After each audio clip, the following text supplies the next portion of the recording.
आज हिंदुस्तान में प्रजातंत्र को हत्या की जा रही है, लोकतंत्र को खत्म किया जा रहा है। 70,000 करोड़ का आरोप लगाया अजीत पवार पर, ईडी भेजा छगन भुजबल पर, इस तरह के कई नाम है, हेमंत बिस्वा पर। तो इस तरह के जितने लोगों पर ईडी सीबीआई छापा मारा और 10 दिन बाद के बीजेपी में ज्वाइन कर दिया, उसके बाद वो वॉशिंग मशीन, बीजेपी को वॉशिंग मशीन में धुल गया। पहले भी एलजी हुआ करते थे, कभी लोग कोई उपराजपाल के नाम भी नहीं जानता था, जानता भी नहीं था। अब तो एलजी के माध्यम से सरकारी काम को रोकने का काम चल रहा है। एलजी के माध्यम से दिल्ली का आज जल बोर्ड का पेमेंट नहीं होने दे रहा है, स्वास्थ्य का दवा नहीं खरीदने दिया जा रहा है, तो हॉस्पिटल में मोहल्ला क्लिनिक का तनख्वाह रोक दिया गया है। बीजेपी जो गारंटी देती है वो जुमला बन जाता है, तो 2 करोड़ युवा को नौकरी देंगे, महंगाई घटाएंगे, 15-15 लाख रुपया देंगे, अच्छे दिन आएगा। नमस्कार, आप देख रहे हैं पंजाब केसरी टीवी और मैं हूं प्रवीण झा। देश में चुनावी माहौल है, ऐसे में आज हम बात करेंगे एक ऐसे शख्स की जिन्होंने बिहार के मधुबनी जिले के सिरियापुर गांव से निकलकर पहले देश सेवा के लिए गए, सेना ज्वाइन की उन्होंने। उसके बाद जब सेना से सेवानिवृत्त हुए तो वो सामाजिक कार्य में जुट गए। दिल्ली से 1997 में पहली बार डाबरी से पार्षद चुने गए और 98 में कांग्रेस पार्टी ने उन्हें टिकट दिया विधानसभा का और वो जीत गए। उसके बाद 2003, 2008 में भी उन्होंने कांग्रेस पार्टी के ही टिकट पर जीत हासिल की। अब तक वो पूर्वांचली नेता के रूप में स्थापित हो चुके थे। अब इस बार कांग्रेस ने 2009 में उनके ऊपर एक बार पश्चिमी दिल्ली लोकसभा सीट से उन्हें प्रत्याशी बनाया और वो उसमें भी कामयाब हुए, जीत हासिल हुई उनको। 2014 और 2019 में भी वो चुनाव लड़े, लेकिन उस वक्त वो जीत हासिल करने में कामयाब नहीं हुए।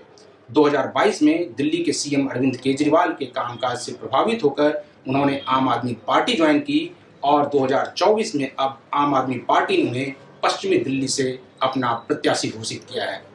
तो आप समझ ही गए होंगे किनके बारे में बात कर रहे हैं। नाम है महाबल मिश्रा।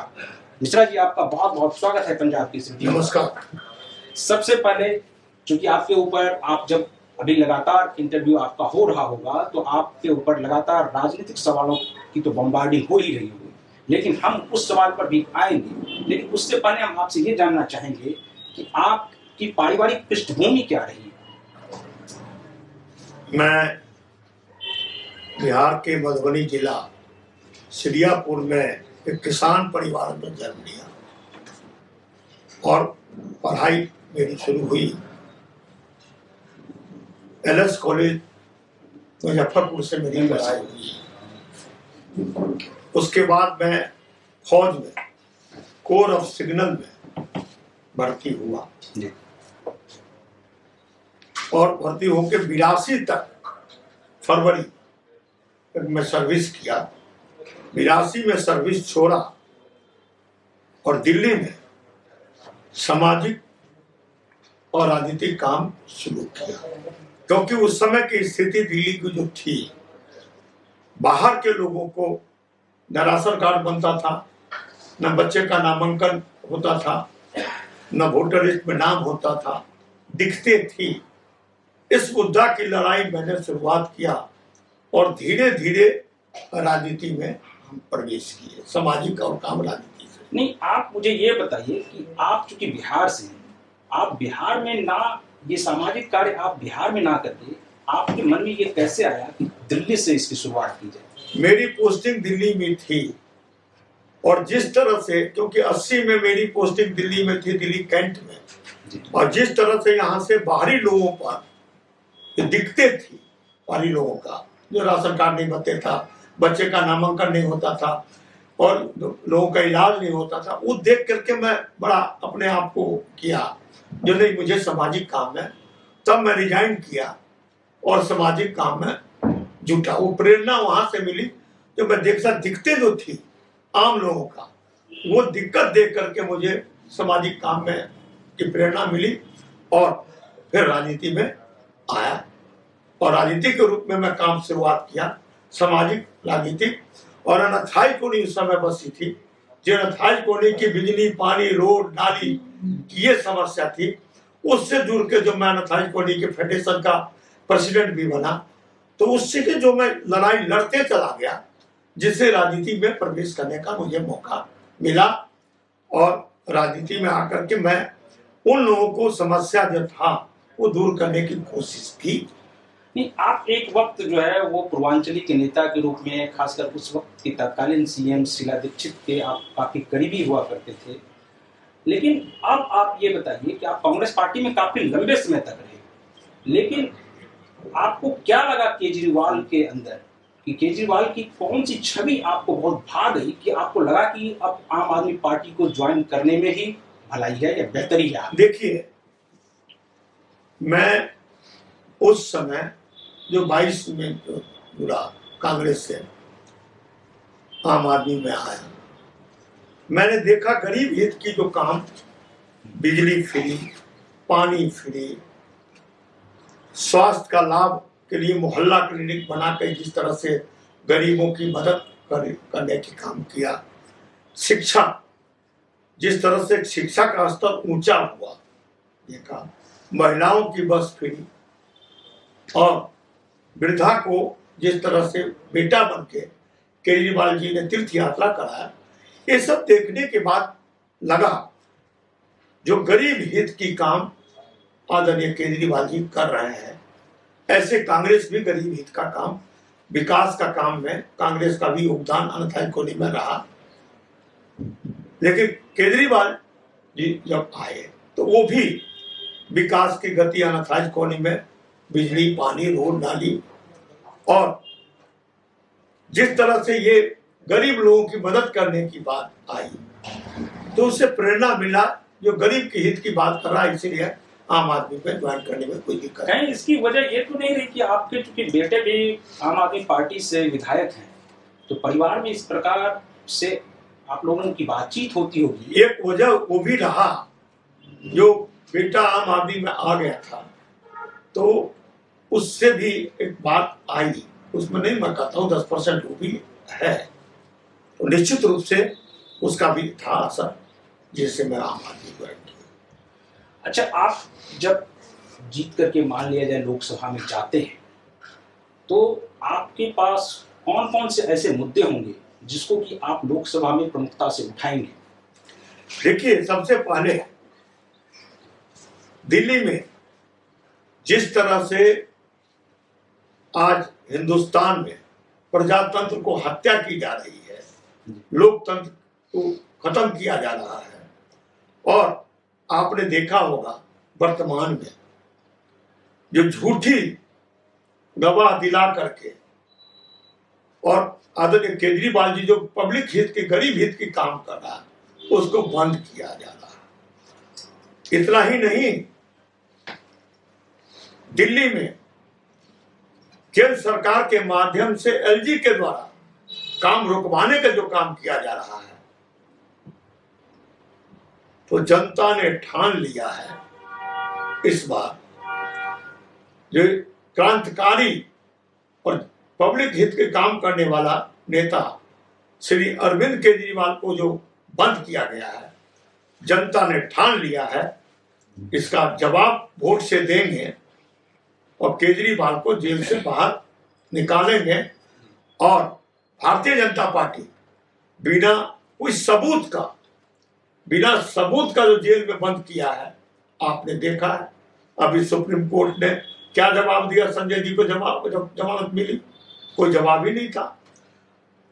जिस आदमी को फर्जी गवाह पर बंद किया गया केजरीवाल जी को, पहले तो फर्जी गवाह दिया, वो जमानत मिल गया, और जमानत मिलने के बाद 60 करोड़ रुपए का इलेक्ट्रॉनिक बाउंड खरीदा गया।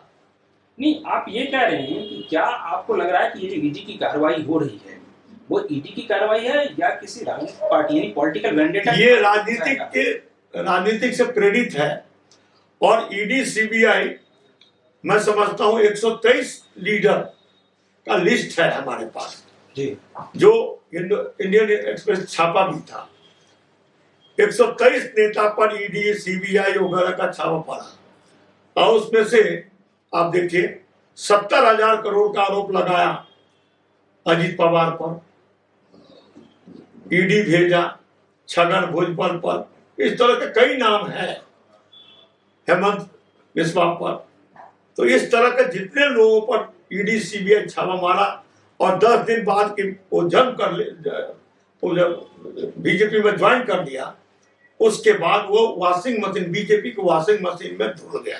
अच्छा, सवाल इस पर आते हैं कि आपने कहा कि अरविंद केजरीवाल और एलजी के बीच में एक प्रकार से टसन जब से सरकार बनी है तब से देखा गया। आप कांग्रेस में भी थे, तो कांग्रेस की भी सरकारें थी दिल्ली में, तो उस वक्त क्या इस प्रकार का टसन देखने को कभी नहीं। उस समय मुख्यमंत्री जो फैसला लेते था, कैबिनेट जो व्यक्ति थी जो फैसला लेता था, उसको सरकार इंप्लीमेंट करता था। एलजी कभी इसकी मुख्य वजह आप क्या मानते हैं, क्यों एलजी से केजरीवाल की नहीं बन पा रही है, और मतलब उन दोनों के बीच में जो है वो आपसी सामंजस्य नहीं बैठ पा? मेरा पूरा क्वेश्चन का आंसर देने दीजिएगा जी। सबसे बड़ी बात यह है, जो 3 बार जो सरकार मना लिया और बीच में एमसीडी भी बीजेपी से छिन गई, ये बीजेपी को साहस नहीं हुआ और दिल्ली सरकार की पूरी पावर, सर्विस का पावर छीन के एलजी को दे दिया गया।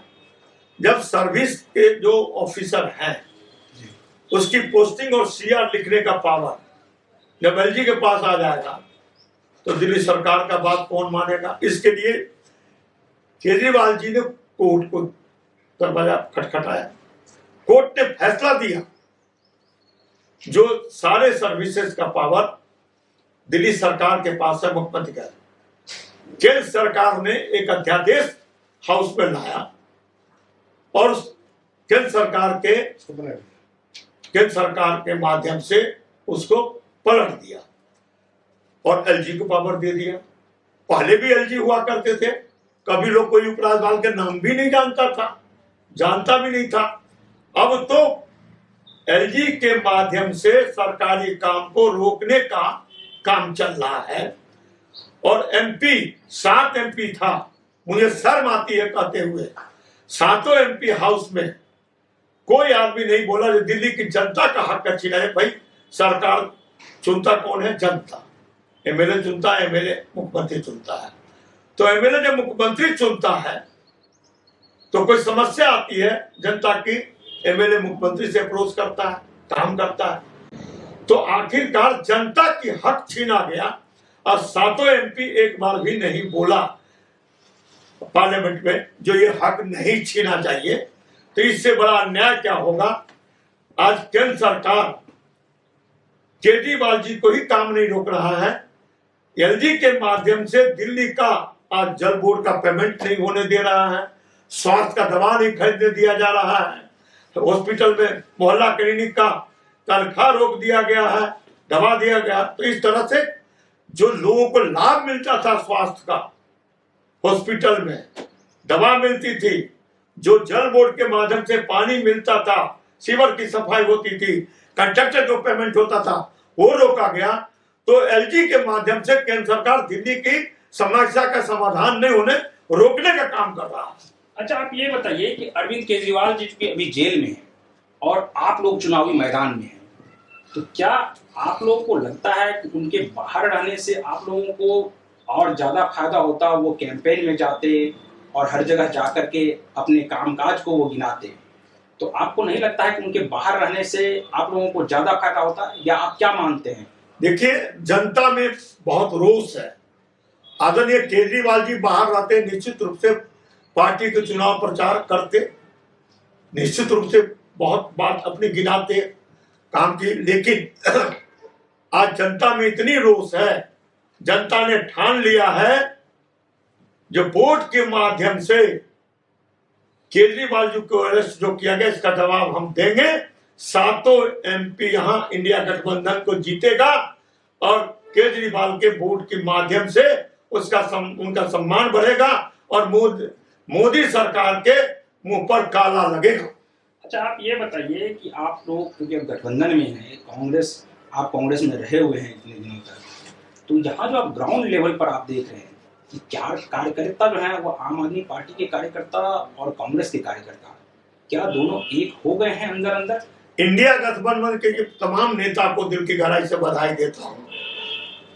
जो आज मुझे आदरणीय केजरीवाल जी जो आम आदमी का कैंडिडेट बनाया, तो पूरे कांग्रेस की आपने देखा होगा, अभी 7 तारीख को एक स्टेज पर देखा, एक उदाहरण है।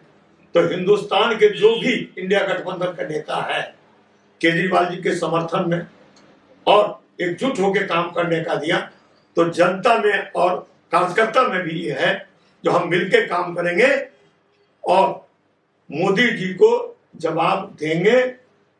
केजरीवाल जी की जो बंद किया गया है बीजेपी के द्वारा, इस काला कानून के द्वारा, इसको खत्म करेंगे। अच्छा, आप ये बताइए 2009 में आप इसी सीट से चुनाव जीते, 2014 और 2019 में क्या कमी रह गई कि आप सीट नहीं निकाल पाए? देखिए भाई, अच्छे दिन आएगा, 15-15 लाख रुपए मिलेगा, लोगों को एक प्रलोभन दिया, बाद में क्या कहा, जुमला है। लोगों में अब आ गया है जो बीजेपी जो गारंटी देती है वो जुमला बन जाता है। तो 2 करोड़ युवा को नौकरी देंगे, महंगाई घटाएंगे, 15-15 लाख रुपया देंगे, अच्छे दिन आएगा। लेकिन केजरीवाल जो गारंटी देता है, बिजली फ्री, पानी फ्री, आज स्वास्थ्य का लाभ, महिला को बस फ्री, तीर्थ यात्रा बुजुर्गों का, और 1-1 हजार रुपया महिला को सम्मान राशि देने की बात किया है।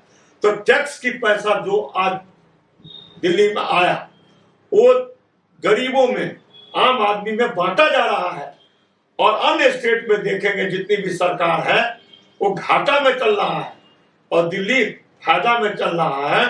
तो ये सब पैसा सरकार के माध्यम से गरीबों में केजरीवाल जी बांट सहायता कर रहे हैं, अन्य राज्य में लोगों के पॉकेट में जा रहा है।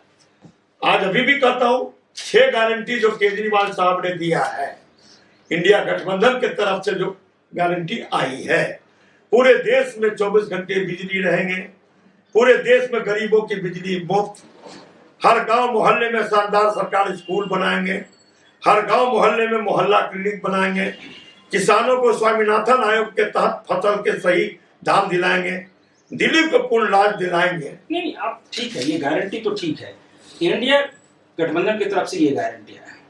क्या आपको लगता है कि ये जो गारंटी है इसको देश में पूरा किया जा सकता है? कि जो फ्री बीज की जो एक परिचालन हो चुका है, आपने देखिए, तो उसको कैसे पूरा करेंगे? जो आज देखिए किसी भी तरह की जो समस्या है, इंडिया गठबंधन जो गारंटी दिया है वो पूरा करेगा।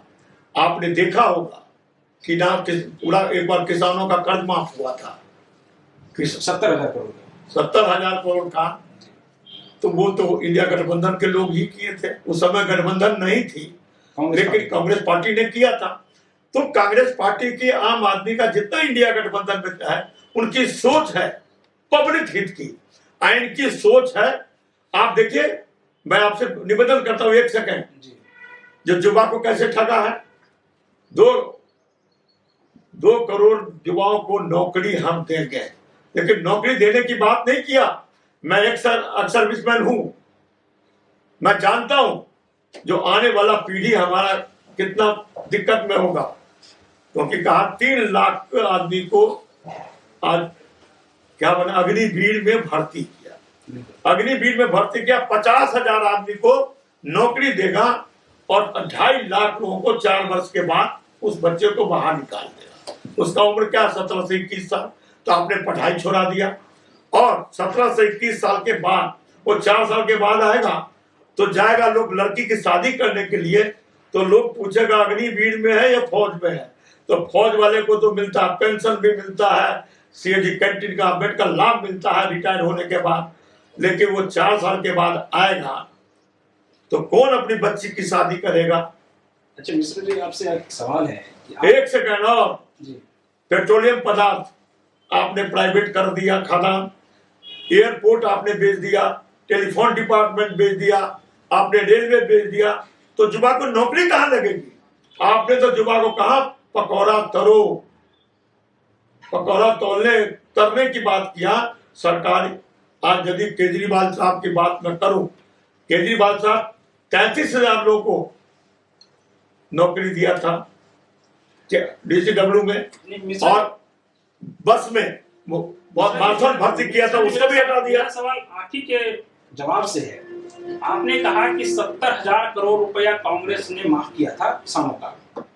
आप कांग्रेस पार्टी में थे, तो आखिर क्या कांग्रेस की वो नीति आपको सही नहीं लगी, या केजरीवाल की कौन सी ऐसी नीति आपको सही लग गई जिसकी वजह से आप कांग्रेस नहीं 70,000 करोड़ कांग्रेस ने माफ किया तो उस पार्टी नहीं, इंडिया गठबंधन के पार्टनरशिप में जो है वो मैं एग्जाम्पल दिया, लेकिन केजरीवाल जी जो आज स्वास्थ्य का फ्री इलाज हो रहा, अच्छे हॉस्पिटल, शिक्षा का स्तर इतना ऊंचा हुआ और डायरेक्ट लाभ मिल रहा, लोगों को डायरेक्ट लाभ मिल रहा है बिजली पानी से। तो ऐसा कोई परिवार नहीं है दिल्ली में जो मिडिल क्लास के परिवार है या लोअर का लग रहा है 10,000 से कम का फायदा हो रहा है। तो ये नीति जो था गरीबों की मदद करने का, वो मुझे थोड़ा सा लाभान्वित करने को खींचा। और मैं अब एक दो सवाल है आपके, आप चूंकि आप कैंपेन में जाएंगे, तो आप अपने कैंपेन के दौरान अपने विपक्षी पर कैसे हमला बोलेंगे, क्योंकि अब उस तरफ से भी मोदी का चेहरा है और यहाँ से आपके सहरावत जी हैं, वो उम्मीदवार हैं, तो आप कैसे उनको काउंटर करें? देखिए, हमारा काउंटर है, हम विकास के मुद्दे पर, लोगों की मदद करने के मुद्दा पर, टैक्स का पैसा जो बचा है वो जनता में बांटने की बात कर रहे हैं, हम चोरी नहीं कर रहे हैं। और ईडी सीबीआई के माध्यम से जिस तरह से सरकार को तोड़ा जाता है, आपने देखा मध्य प्रदेश को तोड़ा, आपने देखा गोवा को तोड़ा, किस सरकार को नहीं तोड़ने की बात किया गया है। तो वो यदि इनके इतना ही है चेहरा है, तो इस तरह का काम क्यों कर रहे हैं? हम विकास के मुद्दा पर युवाओं को किस तरह से रोजगार मिलेगा उस मुद्दे पर काम करेंगे। और क्षेत्र में हम जो 5 साल में जो काम किए थे, अपने 2009 से 14 तक एमपी के रूप में, और 1997 से लेकर 2008 में 9 तक एमएलए के रूप में जो काम किया था, लोगों के नजर में है। हमारा नीति था विकास किया, विकास करेंगे, जन जन का सम्मान करेंगे। हम लोगों के बीच में रहे, काम किया, विकास किया, लेकिन 10 साल में बीजेपी कोई ऐसा काम नहीं किया जो गिनवा सकता है। ठीक है, आप एक वक्त पूर्वांचली नेता के रूप में स्थापित हो गए थे, तो आप ही के कार्ड के लिए जो है वो मनोज तिवारी को भारतीय जनता पार्टी ने यहाँ पर दिल्ली में चुनाव लड़ा दिया। तो क्या आपको लगता है कि अब जो है वो पूर्वांचली जो वो मनोज तिवारी के पक्ष में जाएंगे, या आपके पक्ष में अभी भी वो पूर्वांचली? देखिए, पूर्वांचल के लोग अच्छी तरह से जानते हैं जो हमारे लड़ाई, मुझे गर्व है जब मैं पूर्वांचल में जन्म लिया, लेकिन पूर्वांचल के लोगों को या दिल्ली में जो बाहर से लोग आए जो अनाथालय में, उनको बसे जो महाबल मिश्रा, हम हमारे बच्चों के भविष्य के लिए आपको नहीं पता होगा, केस किया गया था जो बाहर के बच्चे को दिल्ली यूनिवर्सिटी में नामांकन नहीं हो, भारतीय जनता पार्टी के एक एमएलए ने केस किया था, वो केस भी महाबल मिश्रा लड़ा। एक मेयर प्रस्ताव लाया था 1999 में, एक प्रस्ताव लाया था जो बाहर से जो लोग आते हैं दिल्ली के गंदे भद्दे तौर तरीके से रहने को शोभा खराब कर देते हैं, इसलिए आने से बैन करना चाहिए। 2014 में एक नेता राज्यसभा में लाया था बीजेपी के लोग, जो 6 लाख प्रति वर्ष लोग बाहर से आ जाते हैं, जो यहाँ बस जाते हैं, उसे विकास रुक जाता है, बाहर के लोगों को आने से रोकना चाहिए।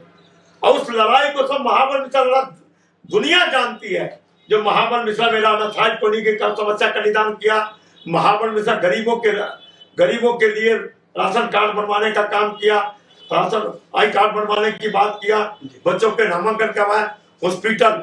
आप काम मैं गिनाता हूँ, आप जाइए खेड़ा टावर में हिंदुस्तान के सबसे बड़ा हॉस्पिटल का निर्माण आयुर्वेदिक हॉस्पिटल का करवाया। आप जाइए, अब दादादेव हॉस्पिटल सामने दिखाई दे रहा है। दिल्ली हार्ट का निर्माण कराया। एलिवेटेड रोड जो जनकपुरी से जाती है आजादपुर की तरफ, एलिवेटेड रोड का निर्माण कराया। ये नाला ढक के रोड बनाया। बिजली का ग्रिड लाया। यूजीआर बना के 3 उजवा दौलतपुर और शाम बिहार में यूजीआर बना के पानी लाया। ये तो अब जनता तय करेगी कि आपके कामकाज को वो जज भी करेगी। लेकिन अब मेरा सवाल ये है कि क्या आप इंडिया गठबंधन के पार्ट हैं और दिल्ली में पूर्वांचलों की आबादी कमोबेश हर क्षेत्र में है जी, तो क्या आप कांग्रेस पार्टी के जो उम्मीदवार हैं बाकी 3, क्या उनके लिए आप प्रचार करने जाएंगे? निश्चित रूप से इंडिया गठबंधन जहां भी मुझे भेजेगी मैं प्रचार करने जाऊंगा। मैं इंडिया गठबंधन का प्रतिनिधि हूं। आम आदमी मुझे यहां से टिकट दिया, मैं केजरीवाल जी को आभार व्यक्त करता हूं, लेकिन इंडिया गठबंधन की ओर से और पार्टी मुझे सजेस्ट करेगी जो फलाना जगह जाइए तो हम पार्टी के आदेश को मानेंगे। और मैं आपको बता दूं, जो आज आपने कहा कैंडिडेट, एक हम कैंडिडेट हैं जो 1 बार पार्षद, 3 बार एमएलए, 1 बार मेंबर पार्लियामेंट, 12 साल डीडीए का सदस्य रहा और मास्टर प्लान बनाने में मेरा सहयोग रहा। एक तरफ अनुभव वाला आदमी, इतना लंबा अनुभव रहा, और एक तरफ पार्षद हैं जो मेरे सामने कैंडिडेट के रूप में है। नहीं, उसके लिए तो ये कहा जा रहा है मिश्रा जी कि पार्षद हो या चाहे कोई भी हो, एक्चुअली वो तो चुनाव लड़ ही नहीं रहे हैं। मोदी जी चुनाव लड़ रहे हैं, 400 पार का नारा है, मोदी जी चुनाव लड़ रहे हैं, जनता हर सीट पर मोदी जी चुनाव लड़ रहे हैं। जनता, यहाँ की जनता ये कह रही है जो हमको विकास होना चाहिए। जो बीच में चुनाव हारा तो महाबल मिश्रा यही रहा, जीता तो हमारे पब्लिक के बीच में। जनता ये कहती है जो महाबल मिश्रा मेरा बेटा है, मेरा भाई है, 24 घंटा सुख दुख में रहा, विकास किया, हम लोगों ने काम देखा है, इसलिए महाबल मिश्रा को चुनना है। मैं, आप जानते हैं, आप जाएंगे कहीं जी, तो एक एक्सपीरियंस आदमी से बात जो करेंगे, एक्सपीरियंस का लाभ जो होगा कोई पहली क्लास में नहीं, यदि ग्रेजुएट किया हो तो उस आदमी से लाभ मिलेगा। तो आप दवा लेने कहीं जाएंगे, दवा लेने कहीं जाएंगे तो कंपाउंडर से दवा लिखाएंगे एक्सपेरिमेंट। तो भाई, मैं क्षेत्र का एक अनुभवी सांसद रहा हूं, लंबा स्तर पर काम किया, और एक पार्षद रही है। तो पार्षद का काम है सैनिटेशन, पथ प्रकाश, नाला सफाई करना, प्राइमरी एजुकेशन, प्राइमरी हेल्थ, जो सरकार रूल बना के देती है उसको बनाती है। और एमपी जो होता है पॉलिसी मेकिंग बॉडी में होता है, जो पॉलिसी बनाता है। तो मेरा एक अनुभव लंबा है और उनका अनुभव के लिए 5 साल सीखने। जनता कहती है जो 10 वर्ष पहले भाजपा का देखा है, अब 5 वर्ष में ऐसा कैंडिडेट आया जो सीखेगी 5 वर्ष, तो मेरा विकास क्या करेगा, मेरे बच्चों का भविष्य का निर्माण क्या करेगा। दक्षिण भारत में जो लोग कहते हैं जो नेता हमारा वो है जो जिसके दरवाजे पर जाऊं तो मुझे पहचाने, नेता हमारा वो है जो सुख दुख में सम्मिलित हो, नेता हमारा वो क्षेत्र का विकास करेगा तो मेरे बच्चों का भविष्य का निर्माण करेगा। पश्चिमी दिल्ली में नारा है जो विकास किया, विकास करेगा, जन जन का सम्मान करेगा, ये महाबल मिश्रा है, इसलिए मतदान हम महाबल मिश्रा को करेंगे। अच्छा, एक आखिरी सवाल है और वो चूंकि आपकी पार्टी से रिलेटेड है कि आपकी पार्टी की तरफ से अभी एक कैंपेन चलाया जा रहा है जेल का जवाब वोट से, तो क्या इसका आपको ग्राउंड लेवल पर कितना समर्थन मिल रहा है? देखिए, जहां भी जाता हूं इस तरह का सहानुभूति है, लोगों में आक्रोश है। जो आदरणीय केजरीवाल जो गरीब हित की बात किया था, बिना कोई एफआईआर, बिना कोई सबूत का उन्हें जेल बंद किया गया, और जो आदमी के कहने पर बंद किया वो 60 करोड़ का बॉन्ड खरीद लिया, तो वो सच्चा निकला। और आम आदमी जिस पर ईडी सीबीआई का केस हुआ था, बहुत सारे को एमपी का टिकट दिया है।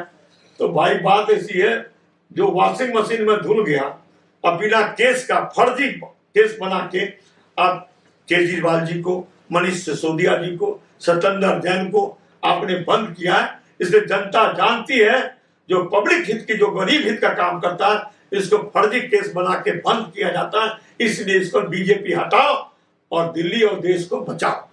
चलिए महाबल मिश्रा जी, आपका बहुत बहुत शुक्रिया हमसे बात करने के लिए। तो ये थे महाबल मिश्रा जी, जिनका ये कहना है कि जो जनता उन्हें ही चुनेगी जिनके पास अनुभव है। अब ये तो जनता को तय करना है। हालांकि हमारी शुभकामनाएं हैं इनके साथ कि ये चुनाव जीतें और जनता की आवाज को संसद में उठाएं। आप देखते रहिए पंजाब केसरी टीवी और मुझे दीजिए अनुमति। नमस्कार। हमसे जुड़े रहने के लिए हमारे YouTube चैनल को सब्सक्राइब करें और नई वीडियो की नोटिफिकेशन के लिए बेल आइकॉन को दबाएं।